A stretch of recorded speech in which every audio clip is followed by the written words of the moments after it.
রে ভাই, আল্লাহর রাসূলের একজন সাহাবী ইসলামের শুরু যুগে হযরতে আম্মার রাদিয়াল্লাহু তাআলা আনহু এবং ওনার মা হযরতে সুমাইয়া রাদিয়াল্লাহু তাআলা আনহা, ওনারা কালেমা পড়ে মুসলমান হয়েছে।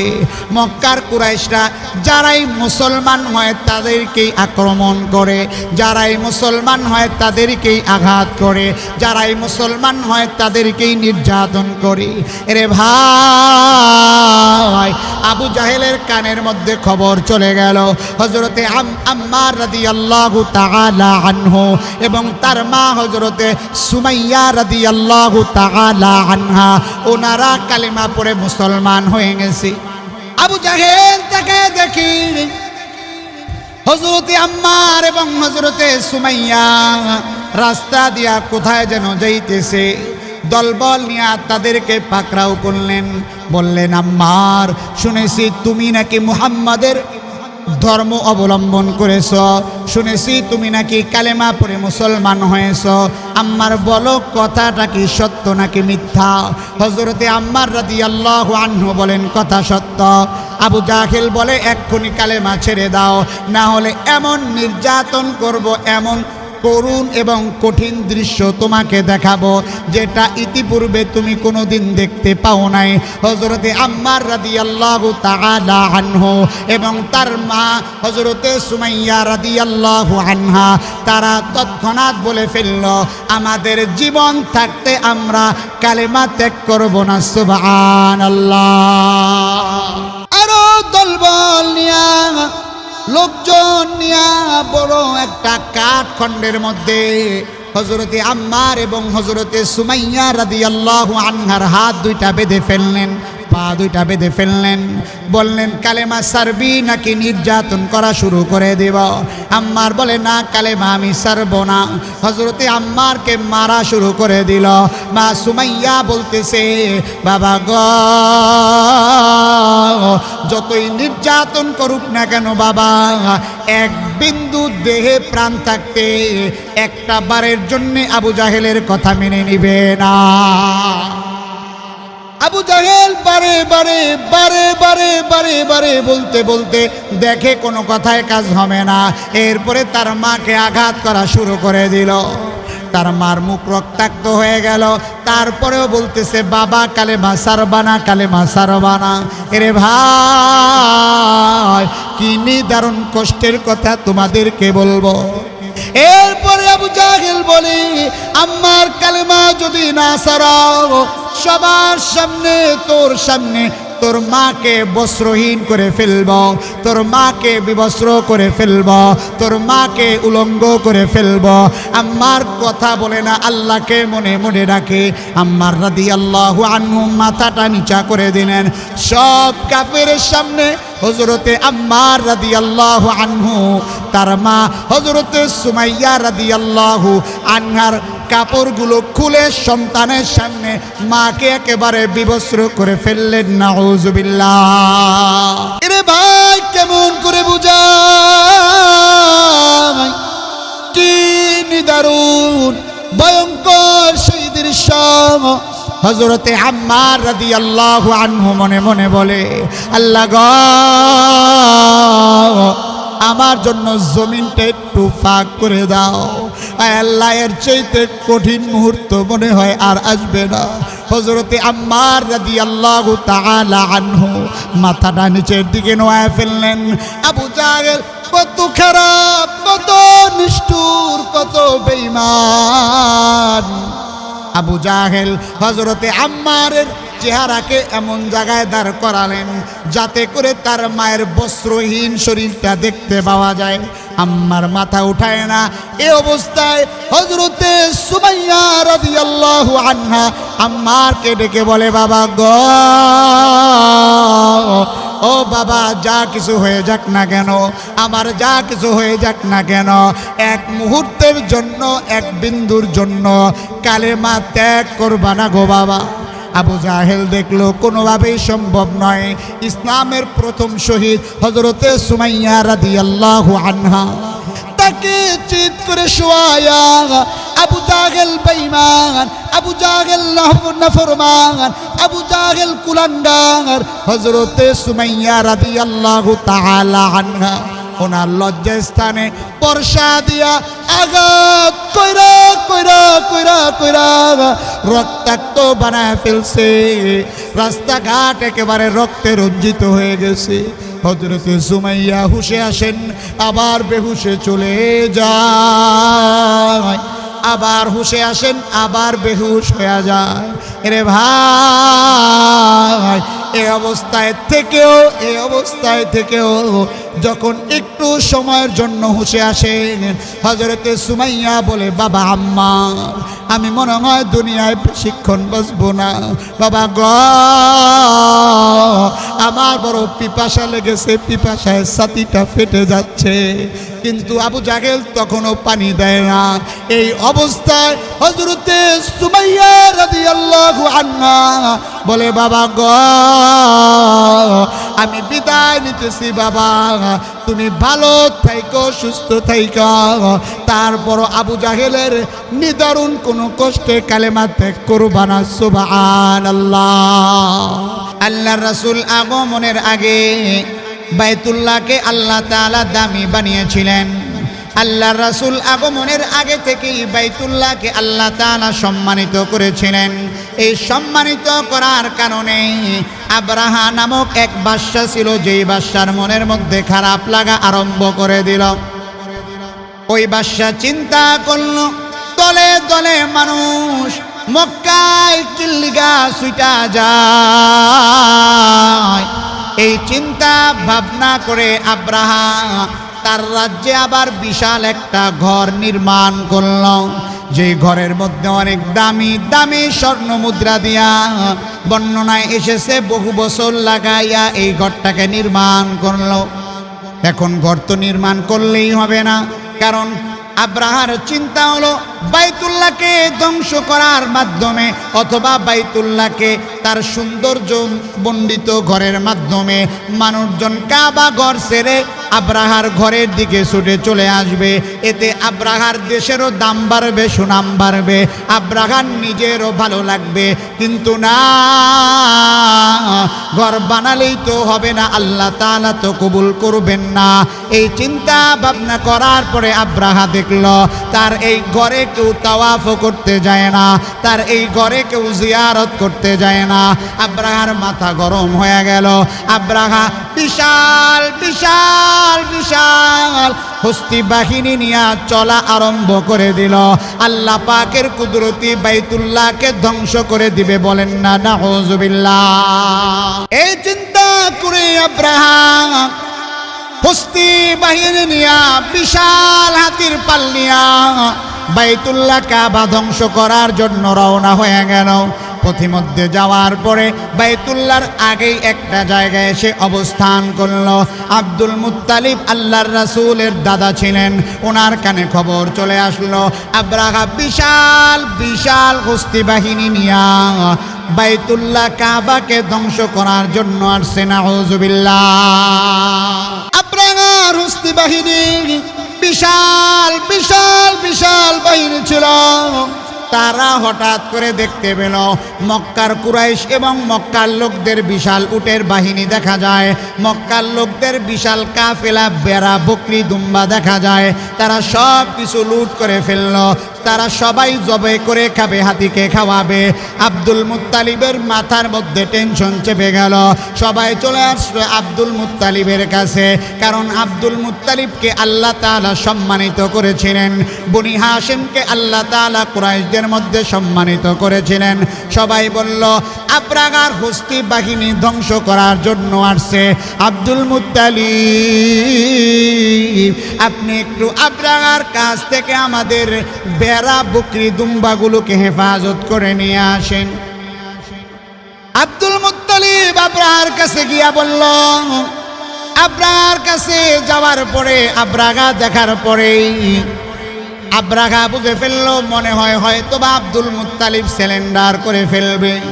এটা বলে বলে বলে বলে আব্দুল মুত্তালিব আব্রাহার কাছে গিয়া বলল, আমি তোমার কাছে এসেছি, আমার উটগুলা ভেড়া বকরিগুলো, ভেড়া বকরি দুম্বাগুলো আমাকে ফেরত দিয়া দাও। আব্রাহা মুস্কি মুস্কি হাসল। আব্রাহা বলে, তুমি কি জানো আমি কেন আসছি? আব্দুল মুত্তালিব বলে, হ্যাঁ তুমি কেন আসছো আমি জানি। বলে, কেন আসছি বলো? বলে, তুমি আসছো বাইতুল্লাহ কাবা ধ্বংস করার জন্যে। আব্রাহা বলল, তাহলে তুমি তোমার ঘর রক্ষা করতে না চায়া তুমি কিল্লিগা তোমার ছাগল ভেড়া বকরি দুম্বা গোলার কথা বললাম? আব্রাহা বলল, ছাগল ভেড়া বকরি দুম্বা গোড়ার মালিক হলাম আমি, আর কাবাগর বাইতুল্লাহকে, বাইতুল্লাহর মালিক হলেন, আওয়াজ করে বলেন কে? আল্লাহ তাআলার ঘর হেফাজত করবেন কে? আমাদের রিজিক দাতাকে, আওয়াজ করে বলেন। আমাদের সুস্থতা দানকারী কে? মেরে মুহতারাম দোস্ত বুজুর্গ, আব্রাহা অবাক হয়ে গেল। আব্রাহা বলল, কোন সে আল্লাহ, কোন সে মালিক? তাকে তো দেখাও যায় না, ধরাও যায় না, ছোঁয়াও যায় না, কথা বলাও যায় না, কিন্তু আওয়াজ করে বলেন আল্লাহ আছে নাকি না? আল্লাহ কে? আল্লাহু লা ইলাহা ইল্লা হুয়াল হাইয়ুল কাইয়্যুম লা তাখুযুহু সিনাতুন ওয়ালা নাওম, যিনি ঘুমও জান্নাত তন্দ্রাও জান্নাত। কুল হুয়াল্লাহু আহাদ আল্লাহুস সামাদ লাম ইয়ালিদ ওয়া লাম ইউলাদ ওয়া লাম ইয়াকুল লাহু কুফুয়ান আহাদ। আল্লাহ তাআলা এক এবং অদ্বিতীয়। আল্লাহ তাআলা কারো কাছে মুখাপেক্ষী নয়। আল্লাহ তাআলার দুনিয়াতে কোনো সন্তান নাই এবং আল্লাহ তাআলাও দুনিয়াতে কারো সন্তান নয়। আল্লাহ তাআলা দুনিয়াতে প্রতিটা মানুষ অন্তরে যেটা কল্পনা করে, আল্লাহ তাআলা বলে, বান্দা আমি হলাম আলিম বিদাতিস সুদূর। বান্দা তুমি রাতের আধারে মনে মনে যেটা কল্পনা করো সেটাও আমি আল্লাহ জানি। বান্দা দিনের আলোতে যেটা তুমি কল্পনা করো সেটাও আমি আল্লাহ তাআলা জানি। আল্লাহ তাআলা বান্দা, আল্লাহ তাআলা বলে, বান্দা তুমি প্রতিটা মুহূর্তে মুহূর্তে কি করতে চাও, তোমার ভবিষ্যতে তুমি কি করবা, আমি আল্লাহ তাআলা পুঙ্খানো রূপে সব জানি। রত্তু দারি বরকামান আন্তা রব্বি আন্তা আসবি দুল জালাল তুহি কাদের জালিলুল্লাহ জাগাদার বারকারে তুহি মে রানগাদা। এমন একটা সময় ছিল তোমার বাবা দুনিয়াতে ছিল, আজকে নাই। তোমার দাদা দুনিয়াতে ছিল, আজকে নাই। এমনও সময় তোমার চলে আসছে, তোমার দাড়ির মধ্যে পাকন ধরে গেছে, তোমার দাড়ির মধ্যে শুভ্রতা চলে আসছে। আল্লাহ তাআলা তোমার মুখের দাঁতগুলো কেড়ে নিলেন। এরে ভাই, এখন অনেকে ভাবতেছে নামাজ পড়ব বলতেছে, কিন্তু তুমি তো জানো না নামাজ পড়ব বলতে বলতে কত মানুষ দুনিয়া থেকে বিদায় নিয়েছে। আওয়াজ করে বলেন ঠিক না বেঠে? ভালো হইয়া যাব বলতে বলতে কত মানুষ দুনিয়া থেকে বিদায় নিয়ে চলে গেছে রে ভাই। এই জন্যে এই বাজার আগামীকাল মিলবে না। এই মজমা কেমন দামি মজমা। আল্লাহর রাসূলের দরবারে একবার সাহাবায়ে কেরাম বসা ছিলেন। এমত অবস্থায় আল্লাহর রাসূলের কাছে একজন আগন্তুক চলে আসলেন। আগন্তুক আসার পরে আল্লাহর রাসূলকে জিজ্ঞাসা করেন, মাল ঈমানু ইয়া রাসূলুল্লাহ, মাল ইহসানু ইয়া রাসূলুল্লাহ, মাল ঈমানু ইয়া রাসূলুল্লাহ। আল্লাহর কাছে প্রশ্ন করলেন, ইয়া রাসূলুল্লাহ, ঈমান কাকে বলা হয়, ইহসান কাকে বলা হয়? আল্লাহর রাসূল বারে বারে সাহাবায়ে কেরামদেরকে জবাব দেয়। আল্লাহর রাসূল সাহাবায়ে কেরামদেরকে বলে, তোমরা কি জানো আগন্তুককে? সাহাবায়ে কেরাম বলে, আল্লাহর রাসূল এবং আল্লাহ ভালো জানেন। আল্লাহর রাসূল বলেন, জিবরাইল আলাইহিস সালাতু ওয়াস সালাম আল্লাহর তরফ থেকে দ্বীন শিক্ষা দেওয়ার জন্য তোমাদের কাছে চলে আসছে। মেরে মোহতারাম দোস্ত বুজুর্গ, এই দ্বীনি মজমাগুলোর কত দাম, কত দাম। এই মজমাগুলোর চতুর্পাশে ফেরেশতারা বেষ্টন করে রাখে। একে তো এটা দ্বীনি মজমা, তারপরে এটা বাইতুল্লাহ, আল্লাহ তাআলার ঘর। আল্লাহর জমিনে আল্লাহর জমিনে দুনিয়ার মধ্যে সবচাইতে দামি জায়গা, এমন দামি জায়গা আর কারো হতে পারে না রে বাবা। এই মজমার মধ্যে যারা বসে আছি, একের পরে এক, একের পরে এক, একের পরে এক ফেরেশতারা চতুর্পাশে বেষ্টন করে ফেলেছি। এমন ভাবে বেষ্টন করতে করতে করতে করতে একটা পর্যায়ে আরশে আজিম পর্যন্ত চলে গেছে। আল্লাহ তাআলা তাকায় তাকায় দুনিয়ার এই মজমাকে দেখতেছে। তারপরেও আল্লাহ তাআলা ফেরেশতাদেরকে বলে, ও ফেরেশতারা তোমরা এমন করে কেন গোল হয়ে দাঁড়িয়ে আছো? ফেরেশতারা বলে, আল্লাহ তোমার এই বান্দারা তোমার মজমার মধ্যে তোমার জন্য জড়ো হয়ে গেছে। আল্লাহ তাআলা ফেরেশতাদেরকে বলেন, ও ফেরেশতারা আমার এই বান্দারা কি চায়? ফেরেশতারা বলে, আল্লাহ তাআলা তারা কবর আযাব থেকে মুক্তি চায়। আল্লাহ তাআলা আবার ফেরেশতাদেরকে বলে, তারা কি জান্নাত দেখছে নাকি? ফেরেশতারা বলে, না আল্লাহ জান্নাত দেখে নাই। আল্লাহ আবার বলেন, তারা আমার বানানো জাহান্নাম দেখছে নাকি? বলে, না দেখে নাই। তারা আমার কবর দেখছে নাকি, হাসর দেখছে নাকি, কাদের ফেরেশতা দেখছে নাকি? বলে, আল্লাহ না দেখে নাই। আল্লাহ তাআলা সব কিছু জানেন। তারপরও ফেরেশতাদেরকে বলেন, তারা কেন বসে আছে? ফেরেশতারা বলে, আল্লাহ তারা কবর আযাব থেকে মুক্তি চায়, তারা পরকালে শান্তি চায়। এই জন্যে মজমার মধ্যে বসে দিনের কিছু মুযাকারা শোনে এবং মুযাকারা করে। আল্লাহ তাআলা ফেরেশতাদেরকে বলেন, তোমরা জেনে রাখো, জেনে রাখো, জেনে রাখো, এই মজমার মধ্যে যত বান্দা বসেছে আমি আল্লাহ তাআলা সবাইকে ক্ষমা করে দিলাম। हकीकत से तो दुनिया बेखबर है, दुनिया की नुमाइश पर नजर है नमी गोयाम के आज दुनिया जुदा बाश बार कारी के बाशी बा खुदा बा चिस्ते दुनिया आज खुदा गाफिल बुदान नए कमाशो न करहो फरजिंदोजा। মোহতারাম নাজিরিন, বলতেছিলাম আব্রাহার ঘটনা। আব্দুল মুত্তালিব বকরিয়ার ভেড়া নিয়ে চলে আসলেন, দুম্বা নিয়ে চলে আসলেন। আব্রাহা বিশাল হস্তি বাহিনী নিয়ে রওনা হলো বাইতুল্লাহ ধ্বংস করার জন্যে। কিন্তু আওয়াজ করে বলেন, বাইতুল্লাহ হেফাজত করবেন কে? আল্লাহ তাআলা কুদরতি ভাবে ছোট ছোট যাকে যাকে পাখি পাঠায় দিলেন রে ভাই।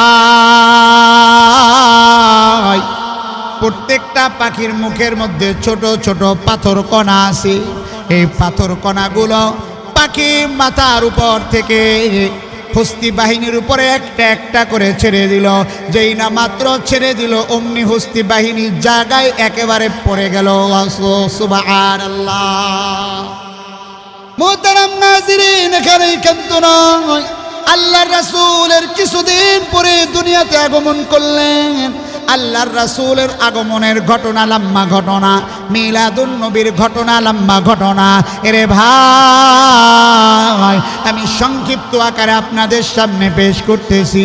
আল্লাহর রাসূল যখন দুনিয়ার মধ্যে আগমন করলেন, মা আমেনা বলতেছে, যেই রাত্রে রাসূল দুনিয়াতে ভূমিষ্ঠ হবেন, আল্লাহর রাসূলের আম্মা জান আমেনা বলতেছে, আমি দেখলাম আকাশ থেকে এমন একটা আলো এসে আমার ঘরের মধ্যে পড়লো। আমার ঘর একেবারে নূরের আলোতে আলোকিত হয়ে গেল। সুবহানাল্লাহ। ऐ बेरादर दूरे बाशद यारे बद बद तरबुआ दज मारे बद तन है तुरा पर जसनाद यारे बद पर जाने मानत जनाद यारे बद आओ रद तुरा सोए जाइब यारे ने को गिरता या बिनाई। मेरे मोहतराम दोस्तों बुजुर्ग, আল্লাহর রাসূল দুনিয়াতে আসার পরেই, আল্লাহর রাসূল দুনিয়াতে আসার আগেই তার বাবা দুনিয়া থেকে বিদায় নিয়ে চলে গেছে। এরে ভাই, আল্লাহর রাসূল শিশুবেলায় যখন খেলাধুলা করতেন, আল্লাহর রাসূল বিকালবেলা খেলাধুলার পরে সবাই তার বাবা তাকে এসা কোলে নিয়া নাকে চুমা দেয়, বুকে চুমা দেয়, বুকে জড়ায় নেয়। সবাই তার বাবার সাথে করে বাড়ি চলে যায়। শিশু মুহাম্মদ মাঠের কোনায় একা একা চোখের পানি ছেড়ে দিয়া বাবা বাবা বাবা বাবা বলে কান্না করে, কিন্তু তার বাবা তো তাকে নেওয়ার জন্য আসে না। আল্লাহর রাসূল শিশু নবী মায়ের কাছে হাউমাউ করে কান্না করে আর বলে, মাগো মা, বলো মা, সবার বাবা সবাইকে নেওয়ার জন্য আসে। ও মা, আমার বাবা কোথায় গেছে গো মা? আমার বাবা কেন আমাকে নেওয়ার জন্য আসে না? আমার তো আমার বাবার কোলে উঠবার বড় মনে চায়, বাবা বাবা বলে ডাক দিবার মনে চায়। ও মা, আমাকে বাবার কাছে নিয়ে চলো গো মা। আল্লাহর রাসূলের মা আমেনা চোখের পানি ছেড়ে দিয়া বাবা হারা ধনকে বুকের সাথে জড়াইয়া হাউমাউ করে কান্না করে জবাব দিতে পারে না। আল্লাহর রাসূলের বয়স যখন 6 বছর হয়ে গেছে, বাবা দেখার আবদার রাসূলের অনেক দিনের। সব সময় মার কাছে বাবাকে দেখতে চায়। আল্লাহর রাসূলকে বাবা দেখাই ভাল লাগে। তার মা আমেনা এবং সঙ্গে একজন দাসী নিয়া আল্লাহর রাসূলের বাবা আব্দুল্লাহর কবর জিয়ারতের জন্য রওনা দিয়া দিছে। এরে ভাই, আল্লাহর রাসূলকে নিয়ে যখন বাবার কবরের সামনে চলে গেছে, আল্লাহর রাসূলকে আমিনা বলে, বাবা গো, এই যে তোমার বাবা এটা নিজে ঘুমে আছে। আল্লাহর রাসূল বাবার কবরের সামনে গিয়া হাউমাউ করে কান্না করে আর কবরের মাটিগুলো বুকে জড়ায় আর বলে, বাবা, কেন আমারে সেরা তুমি চলে গেলা? কথা বলো বাবা, তোমারে বড় দেখবার মনে চাই গো বাবা, তোমার বড় কোলে উঠতে মনে চাই গো বাবা। বিকালবেলা সবার বাবা সবাইকে কোলে নিয়ে বাড়ি যায়, আবার বাবা তো আসে না। বাবা চলো তোমাকে নিয়ে যাব, কিন্তু আল্লাহর রাসূলের বাবা তো আর কথা বলবে না। পিতা পুত্রকে, পিতা পুত্রের এই ভালোবাসা দেখা মা আমেনা বারবার চোখের পানি ছেড়ে দিয়া হাউমাউ করে কান্না করে। আমেনার কাছেও কোনো জবাব নাই। আল্লাহর কি লীলা খেলা! এই শোক সইতে না পেরে মা আমেনা দুনিয়া থেকে বিদায় দিয়া চলে গেছে। দাসীর কাছে আল্লাহর রাসূলকে দিয়ে গেছে 6 বছরের বালক। এরে ভাই, আল্লাহর রাসূলের বাবা রাসূলের জন্মের আগে বিদায় নিয়ে চলে গেলেন। রাসূলের মাও 6 বছর বয়সে চলে গেলেন। আল্লাহর রাসূল তার দাদার কাছে লালিত পালিত হতে লাগলেন। এরপরে তার চাচা আবু তালেবের কাছে লালিত পালিত হতে লাগলেন। এরে ভাই, এই জমিনে যার বাবা নাই সে বোঝে বাবা হারাবে থাকি, এই জমিনে যার মা নাই সে বোঝে মা হারাবে থাকি। আল্লাহর রাসূল ছোটবেলায় বাবাও হারাইলেন, মাও হারাইলেন। এরে ভাই, আল্লাহর রাসূল যখন তায়েফের ময়দানে পাথর মারা খাইতেছে, তায়েফের কাফেরেরা দুষ্টুরা রাসূলকে পাথর মাইরা রক্তাক্ত বানাইতেছে। আল্লাহর রাসূল বলে, এ কাফেরেরা আমাকে তোরার পাথর বারিস্তা। আমার বাবাও দুনিয়া থেকে বিদায় নিয়ে চলে গেছে, আমার মাও দুনিয়া থেকে বিদায় নিয়ে চলে গেছে, আমার দাদাও দুনিয়া থেকে বিদায় নিয়ে চলে গেছে। আমাকে আর মারিস না, আমার বড় কষ্ট লাগে। এরে ভাই, কিসের পাগল আজকে হইয়া গেলা? আজকে বড় আশিকে রাসূলের দাবি করো, আজকে বড় আশিকে রাসূলের দাবি করো, আজকে রাসূলকে ভালোবাসো ভালোবাসো দাবি করো, মগা সুন্নি নিজেকে বলে দাবি করো, রাসূলের ইশক প্রেম হৃদয়ে লালন করো, অথচ রাসূলের ভালোবাসায় কোনোদিন আজ পর্যন্ত সুন্নতটা আদায় করতে পারলা না, মাথার মধ্যে টুপি উঠাইতে পারলা না, গালের মধ্যে দাড়িটা লম্বা করতে পারলা না, মাথার মধ্যে টুপি দিলে তোমার গরম লাগে, গায়ে লম্বা জামা গায়ে দিলে তোমার গরম লাগে। এরে ভাই, আল্লাহর রাসূলের দুনিয়াতে থাকার পরে আল্লাহর রাসূল, যেই রাসূলের এত দাম এত দাম, যেই রাসূলের গায়ে মশা মাছি বসা পর্যন্ত আরাম ছিল, যেই রাসূলের গায়ের ঘামের প্রতিটা ফুটা সাহাবায়ে কেরাম শিশি নিয়া রাসূলের দরবারে বসে থাকতেন। কখন একটু রাসূল ঘামেন, রাসূলের ঘামগুলো নিয়া নিয়া সাহাবায়ে কেরাম শিশিতে বইরা অনুষ্ঠানে অনুষ্ঠানে আতর হিসেবে ব্যবহার করতেন। সুবহানাল্লাহ। ইমামুল আউয়ালিন আল আখিরিন বাহরে সাদকা রাহমাতাল লিল আলামিন সাইয়্যিদুল কাউনাইন খাতমুল মুরসালিন আখির আমদ বুদ ফখরুল আউয়ালিন। এরে ভাই, আজকে আল্লাহর রাসূলের সেই দিন তোমার আমার সামনে বিসর্জন হয়ে যাইতেছে। আল্লাহর রাসূলের ওদের ময়দানে দান দান শহীদ করা দিন।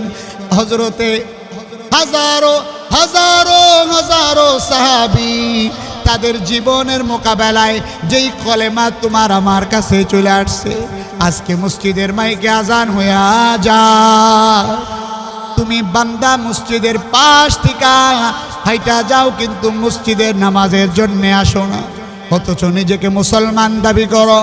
আল্লাহর রাসূল বলেন, যেই বান্দা আজান শোনার পরে মসজিদে নামাজ আদায় করবে না, যেই বান্দা ইচ্ছাকৃত নামাজকে ত্যাগ করবে, আল্লাহর রাসূল বলেন বাইনার রাজুলি ওয়া বাইনাল কুফরি তারকুস সালাহ, বান্দা মুমিন এবং কাফেরের মাঝে পার্থক্যকারী হলো নামাজ।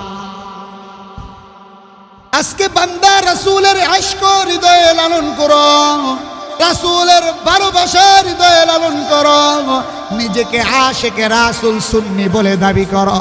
এরে ভাই, আল্লাহর রাসূল বলেন মসজিদে নামাজ আদায় হইতেছে, যেই সাহাবী নামাজে আসবে না, আল্লাহ রাসূল বলে তাকে তোমরা মুমিনের খাতায় তার নামটা উঠায়ও না।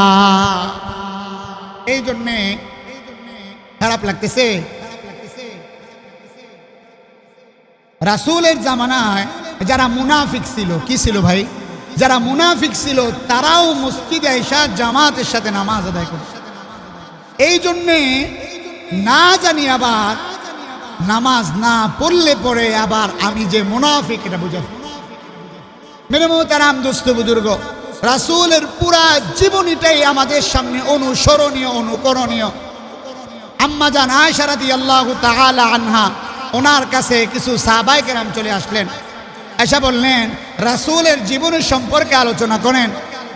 আম্মা জান আয়েশা বলেন আফাতাকরাউনাল কুরআন, তোমরা কি কোরআন পড়ো না?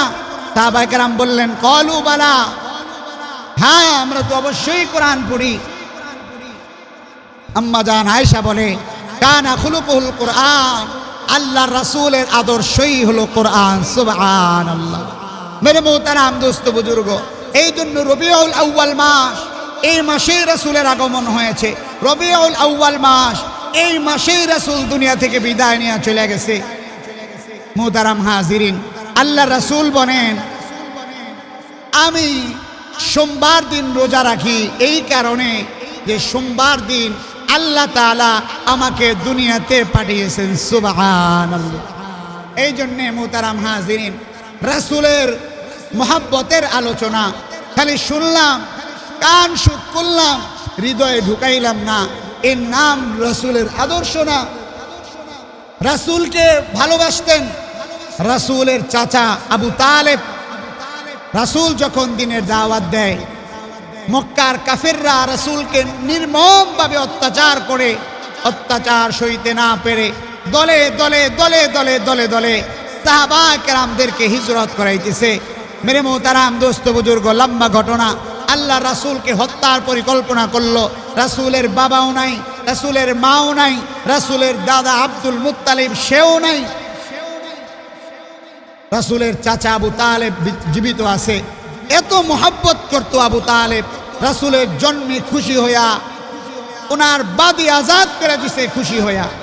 শুধু তাই নয়, রাসূলকে বলে, ভাতিজা, মক্কার কাফেররা তোমাকে হত্যার পরিকল্পনা করতেছে, তুমি যেই দিনের দাওয়াত দাও এই দাওয়াতকে একটু ছেড়ে দেওয়া যায় না? আল্লাহ রাসূল বলেন, চাচা শুনে রাখেন, তারা যদি আমার এক হাতে চাঁদ এনে দেয় আর এক হাতে সূর্য এনে দেয়, তথাপিও এই দাওয়াত থেকে আমি এক পা পিছনে যাব না। সুবহানাল্লাহ। আল্লাহ রাসূলের এই কথা শুনে তার চাচা আবু তালেব বলতেছে, ভাতিজা তুমি তোমার কাজ করে যাও, তুমি তোমার মিশন চালিয়ে যাও, আমার দেহে এক বিন্দু রক্ত বহমান থাকতে তোমার গায়ে একটা ফুলের টোকাও লাগতে দিব না। সুবহানাল্লাহ। রাসূলকে সারা জীবন যেই চাচা আগলে রাখলেন, মৃত্যুর আগ মুহূর্তে আল্লাহ রাসূল বললেন, চাচা যান, আমি আপনার ভাতিজা, আমাকে নবী মানা লাগবে না, আমার রিসালাত মানা লাগবে না, এই ব্যাপারে আল্লাহর সাথে আমি ফয়সালা করব, কিন্তু রব হলেন একমাত্র আল্লাহ, লা ইলাহা ইল্লাল্লাহ লা শারীকা লাক, আল্লাহ ছাড়া কোনো মাবুদ নাই। এই কথাটা বলেন আবু তালেব, এটাও বলে নাই। অথচ রাসূলের ব্যাপারে কি বলছে, তুমি তোমার মিশন চালিয়ে যাও, আমার দেহে এক বিন্দু রক্ত থাকতে তোমার এক চুল ক্ষতি হতে দিব না। রাসূলকে ভালোবাসতে কি বাসে নাই বলেন? আওয়াজ করেন, আওয়াজ করেন। ভালোবাসতে কি বাসে নাই বলেন? ভালোবেসেছে, তারপরেও তার এই অবস্থা কেন? এই অবস্থা হলো শুধুমাত্র ভালোবাসলেই হবে না, রাসূলের আদর্শ হৃদয়ে লালন করতে হবে। শুধুমাত্র ভালোবাসলেই হবে না, রাসূলের আদর্শ মানতে হবে। রাসূলের আদর্শ যেই বান্দা না মানবে, ওই বান্দার দুনিয়ার জীবনও শান্তি নাই, পরকাল জীবনও মুক্তি নাই। মেরে মোহতারাম দোস্ত বুজুর্গ, কোন রাসূল আল্লাহ পাক আপনাকে আমাকে দান করলেন? আল্লাহর রাসূল এর শানে আল্লাহ তাআলা বলতেছেন, ওয়ামা আরসালনাকা ইল্লা রাহমাতাল লিল আলামিন। আল্লাহ তাআলা তার রাসূলের শানে বলেন, ওয়ামা আরসালনাকা ইল্লা রাহমাতাল লিল আলামিন। আল্লাহ তাআলা রাসূলকে রহমাতুল লিল আলামিন হিসেবে বানালেন। রহমাতুল লিল আলামিন কাকে বলা হয়? আমরা খালি শুনে যাই রহমাতুল লিল আলামিন রাসূলের শান। আল্লাহর রাসূলকে আল্লাহ তাআলা রহমাতুল লিল আলামিন বানালেন। আল্লাহ তাআলা মুফাসসিরিনে কেরাম রহমাতুল লিল আলামিনের ব্যাখ্যায় বলেন, আল্লাহ তাআলা কুরআনুল কারীমের সর্বপ্রথম সূরার মধ্যে বলেন, আলহামদুলিল্লাহি রাব্বিল আলামিন। পড়েন না, আলহামদুলিল্লাহি রাব্বিল আলামিন। আল্লাহ তাআলা হলেন আলম, যত জগৎ আছে সব কিছুর রব হলেন আল্লাহ। আল্লাহ আমাদের পালনকর্তা, আল্লাহ আমাদের সৃষ্টিকর্তা। চন্দ্র সূর্য লৌহ কলম যা কিছু আছে, সাগর নদী গাছপালা তরুলতা যা কিছু আছে, সব কিছুর রব হলেন। আওয়াজ করে বলেন কে? এবং এই সব কিছুর জন্যে রহমত হলেন আল্লাহর রাসূল।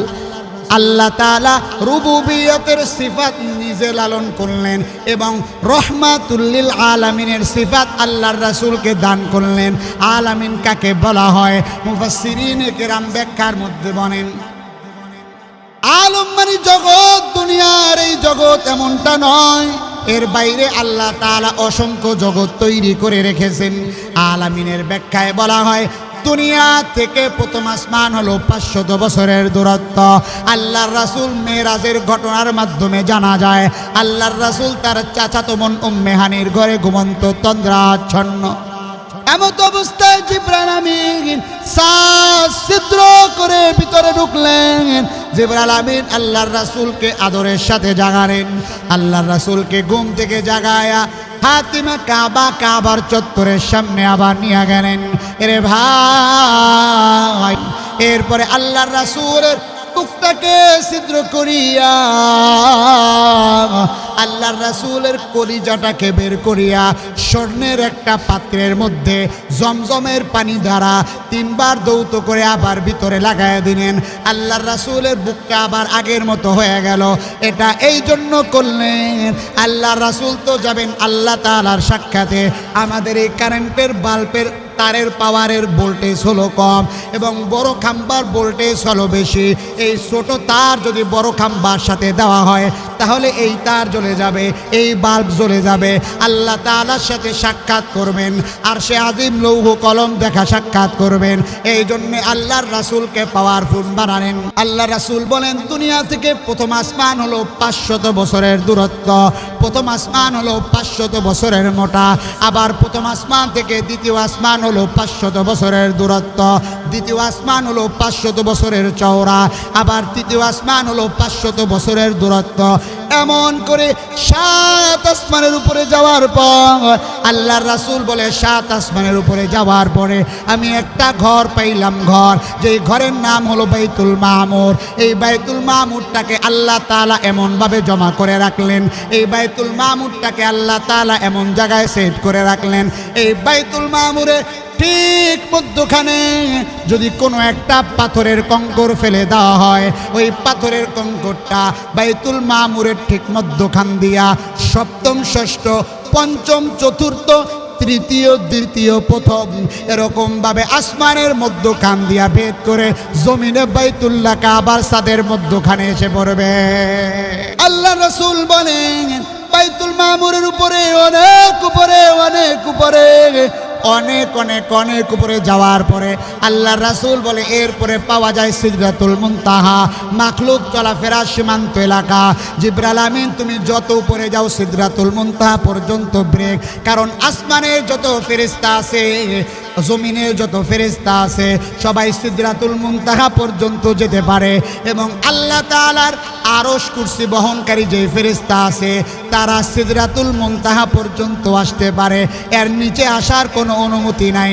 আল্লাহর রাসূলকে জিবরাইল আমিন সিদরাতুল মুনতাহার উপরে নিয়ে অন্যান্য ফেরেশতাদের কাছে হ্যান্ডওভার করে বিদায় নিলেন। আল্লাহর রাসূল মানে সিদরাতুল মুনতাহার উপরে যাওয়ার পরে অনেক উপরে অনেক উপরে আল্লাহ তাআলা বানায় রাখছেন কুদরতের পানি আর পানি, কুদরতের পানি আর পানি।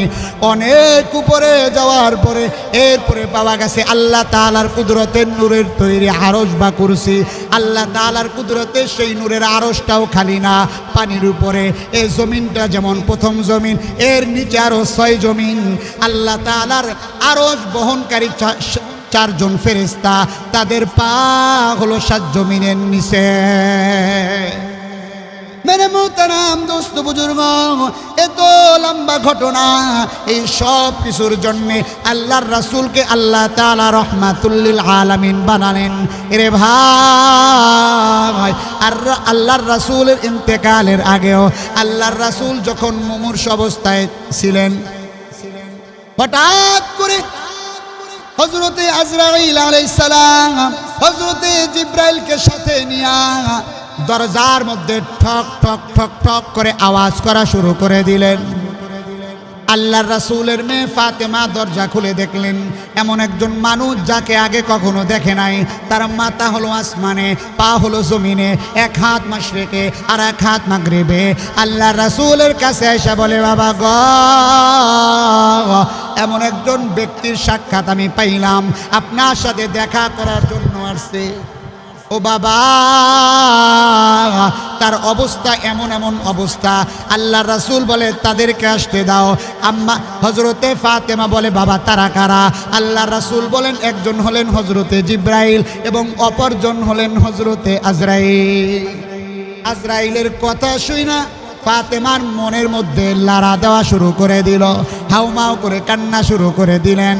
হযরতে ফাতেমা রাদিয়াল্লাহু তাআলা আনহা ওনার কানে কানে আল্লাহর রাসূল কি যেন একটা কথা বললেন, কথা যেই না বলতে দেরি হয় অমনি হযরতে ফাতেমার কান্না বন্ধ হতে দেরি হয় না। মুহতারাম নাযিরিন, আল্লাহর রাসূলের মুমূর্ষ অবস্থায় উম্মতি উম্মতি বলে কান্না করেছে। এমনকি কিয়ামতের ময়দানে হাউজে কাউসারের পেয়ালা নিয়া আল্লাহর রাসূল ইন্তেকালের আগে সাহাবায়ে কেরামদেরকে বললেন, ও সাহাবায়ে কেরাম বিদায় নিয়ে যাইতেছি, সাহাবায়ে কেরাম আমার সাক্ষাৎ তোমরা আবার পাইবা সেই হাউজে কাউসারের সামনে। সেই হাউজে কাউসারের পানির এক পেয়ালা যে পান করবে মাথার আধা সূর্য থাকবে, সূর্যের সবগুলো তাপ মানুষের মধ্যে ছেড়ে দিবে। কেউ কেউ ঘামের সাগরে হাবুডুবু খাবে, কারো গলা পর্যন্ত ঘাম হবে, কারো হাঁটু পর্যন্ত ঘাম হবে, কেউ কেউ আবার ঘামের মধ্যে তলায়া যাবে। রে ভাই, এই অবস্থায় যেই নবী হাউজে কাউসারের পেয়ালা নিয়া উম্মতি উম্মতি উম্মতি বলে কান্না করবে, যখন আল্লাহ তাআলা আরশের মধ্যে বসা থাকবেন, বিচার করার জন্য বসা থাকবেন, এমত অবস্থায় মানুষ পেরেশান হয়ে যাবে। মানুষ বলবে হয় আল্লাহ জান্নাত দেখ, না হয় আল্লাহ জাহান্নাম দেখ, তারপরেও হাসরের ময়দান সহ্য করতে পারি না। রে ভাই, সবাই যখন পাগল পারা হয়ে যাবে, ঘটনা আপনারা জানেন, কোনো নবী সুপারিশ করার সক্ষমতা পাবে না, কোনো নবী সুপারিশ করার সাহস পাবে না। আল্লাহর রাসূল সিজদায় পড়ে কান্না করবেন আর বলবেন, আল্লাহ আমার কোনো উম্মত যদি জাহান্নামে যায়, আমি নবী তোমার জান্নাতে যাব না। আল্লাহর রাসূল হাউমাউ করে কান্না করবেন।